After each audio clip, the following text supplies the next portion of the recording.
بسم الله الرحمن الرحيم. أهلا وسهلا بكم. هناك الكثيرون طلبوا مني أن أعد سلسلة عن الإسلام للمبتدئين لمن لا يعرفون الإسلام، وهذه هي الحلقة الأولى. إذا أردنا أن نتعرف على الإسلام وإذا كنا نتكلم عن الإسلام فنحن قطعا نتكلم عن دين كما يزعم المسلمون. يقولون إن هذا الدين أتى به نبي من الأنبياء، يقولون إن هذا الدين الذي أتى به هذا النبي من الأنبياء إن هذا النبي قد أتاه الوحي من قبل السماء. هذا الوحي الذي أتاه من قبل السماء قد أتاه من عند الله عز وجل الذي هو صانع الكون. وبداية فنحن إذا أردنا أن نتكلم عن الإسلام إذا لابد أن نتكلم عن صانع الكون، عن الخالق، أو ما يعرف في الإسلام باسم الله سبحانه وتعالى. مبدئيا هذا الكون الذي نحن فيه يتكون من الطاقة والمادة.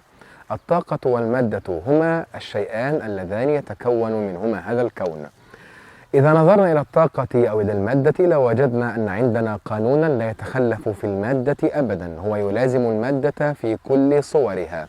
هذا القانون هو ما يعرف بقانون السببية أو الصانعية، بمعنى حتمية الصناعة، بمعنى أن كل حركة لابد لها من محرك، أن كل مصنوع لابد له من صانع، أن كل مخترع لابد له من مخترع، أن كل مفعول لابد له من فاعل. إذا كان أحدنا لا يقبل مثلا أن يرى شيئا حدث في الكون بدون سبب، فبالتالي فإنه من المنطقي أن لا يقبل الإنسان حدوث الكون كله بدون صانع. لذلك فنحن نتكلم هنا عن أن العقل السليم وعن أن الفطرة السليمة لا يمكن أن تنكر وجود صانع لهذا الكون. هذا مبدئيا. ثانيا، إذا نظرنا من جهة أخرى بعيدا عن جهة السببية أو جهة الصانعية التي ذكرناها منذ قليل، هناك جهة القوانين في هذا الكون. هذا الكون إذا نظرت إليه وجدته يحكم بقوانين فيزيائية وبيولوجية وكيميائية صارمة. حتى الأمراض الموجودة في الكون هي أيضا محكومة بهذه القوانين. إذا نظرت لهذه القوانين الدقيقة في الكون فإنك تقول إنه يستحيل أن يكون هذا الكون قد ولد بناء على الصدفة العمياء أو بناء على الطفرة كما يقول أصحاب الطفرات وأصحاب الصدف. لا يمكن أن يكون هذا الكون قد صدر بهذه الطريقة العبثية، لأن هذه العبثية لن تنتج لنا أبدا هذه القوانين المنضبطة التي تحكم الكون والتي نسير بها. لدينا أيضا شيء ثالث. إذا ابتعدنا عن قضية القوانين التي يسير بها الكون، وإذا ابتعدنا عن قضية السببية التي ذكرتها منذ قليل، لدينا دليل ثالث. ما هو هذا الدليل؟ هذا الدليل يحدثني عن العقل، يقول لي إن العقل بطبيعته منضبط بقوانين فكرية. مثلا في العقل لا يستقيم أن يقول الإنسان إن 1 زائد 1 يساوي 10، بل 1 زائد 1 يساوي 2. فالعقل لديه قوانين منضبطة يتعامل من خلالها مع الكون، ومن خلال هذه القوانين يستطيع العقل أن يتعرف على الصواب والخطأ، وعلى المريض والصحيح، وعلى الجهات المختلفة، وعلى الأمور المتضادة، ويستطيع أن يتعرف على المجرم، ويستطيع أن يتعرف على البريء، وهكذا. هذا العقل كائن أو أداة منضبطة. هذه الأداة المنضبطة يستحيل أن تكون قد خرجت من كون عبثي أو صنعت بدون صانع.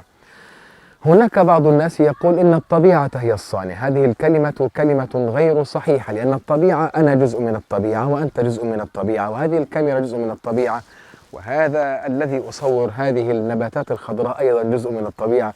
كل هذا هو الطبيعة. فأي شيء من هذه الطبيعة أوجد الكون؟ الحقيقة أن الطبيعة التي أمامنا ليست مفكرة، ليست عاقلة، لا تمتلك المعطيات التي يمتلكها العقل البشري. إذن الكون الذي أمامنا أو المادة والطاقة اللذان أمامنا يستحيل أن يكون هما من أنجب هذا العقل.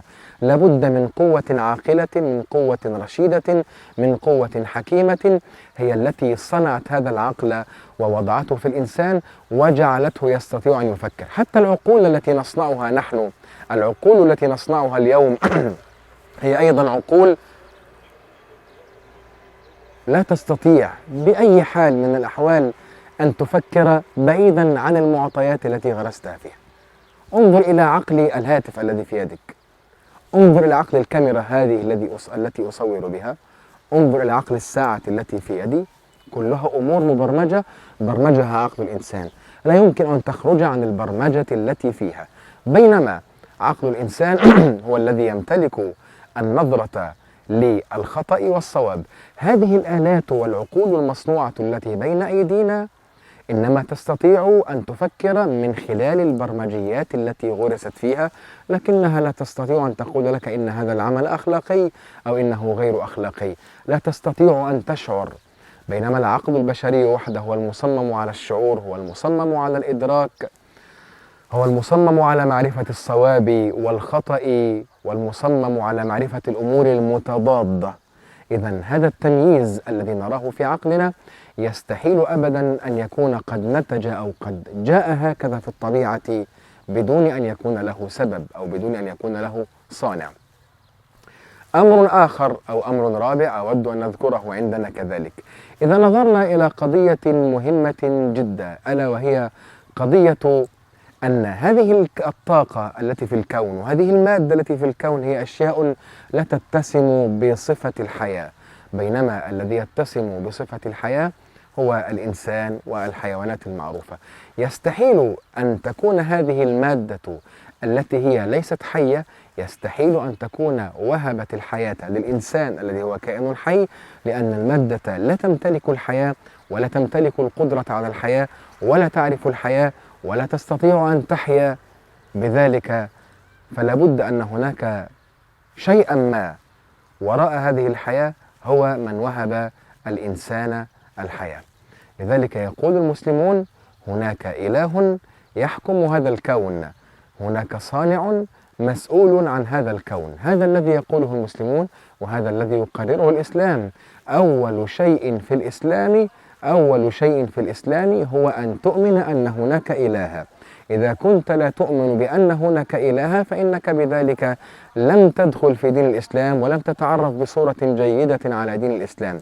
المطلوب الأول منك حتى تكون مسلما أن تكون معتقدا وأن تكون مطمئنا لهذه القضية التي تقول إن هناك دينا نؤمن به. هذا الدين يقول إن هناك خالقا، إن هناك صانعا، إن هناك مسببا لهذا الكون. بدون الإيمان بصانع الكون، بدون الإيمان بموجد الكون، بدون الإيمان بخالق الكون لا يمكن أن تكون مسلما. إذن القضية الأولى التي يتناولها الإسلام والتي ينبني عليها الإسلام كله أن تؤمن بوجود الإله. إذا كان لديك إله فأنت في الإسلام مؤمن حقا. إذن بدون هذه القضية لا يمكن أن تكون مسلما. في هذه الدقائق التي سردتها على حضراتكم ذكرت لكم الأدلة التي يعتمد عليها المسلمون أو التي يعتمد عليها الدين الإسلامي في قضية إثبات الصانع أو في قضية إثبات الخالق، وذكرت لكم أنها أمر بديهي. يعني إذا نظر الإنسان بعقله وتجرد من كل شيء ونظر إلى هذه الطبيعة التي حواليها، إلى قوانينها، إلى ما تسير به، أدرك أن هناك من ضبط هذه القوانين. هناك معلومة مهمة أود أن أطرحها على حضراتكم. العلم الحديث لا يمكنه صناعة القوانين. العلم الحديث أو العلوم التجريبية تكتشف القوانين الموجودة في الكون، لكنها لا تصنع قوانين جديدة. يعني مثلا إذا قلنا H2O تساوي ماء، إذا قلنا إن لدينا ذرتين من الهيدروجين وذرة أكسجين، بهذه التركيبة يتكون الماء عندنا. العلم يكتشف هذا الأمر، لكن العلم لا يستطيع أن يغير القوانين التي صنع الكون وفقا لها. الكون موجود وفق قوانين ووفق أنظمة لا تتغير. إذن هناك منظم. إذا وجدت في مكان ما شيئا من النظام، إذا لابد أن هناك منظما صنع هذا النظام. هذا الذي يتكلم عنه المسلمون. هذا المنظم الذي صنع هذا النظام هو الذي يسميه المسلمون بالخالق، أو الذي يسميه المسلمون بالله سبحانه وتعالى، أو هو الصانع. والله سبحانه وتعالى يقول في القرآن: بسم الله الرحمن الرحيم: أفمن يخلق كمن لا يخلق أفلا تذكرون. هذه الآية يلفت الله أنظارنا فيها إلى أنه الذي يخلق ليس كالذي يخلق، الخالق له حق العبادة، أما الذي لا يستطيع أن يخلق فإنه ليس من حقه أن يعبد. وأشوفكم على خير إن شاء الله.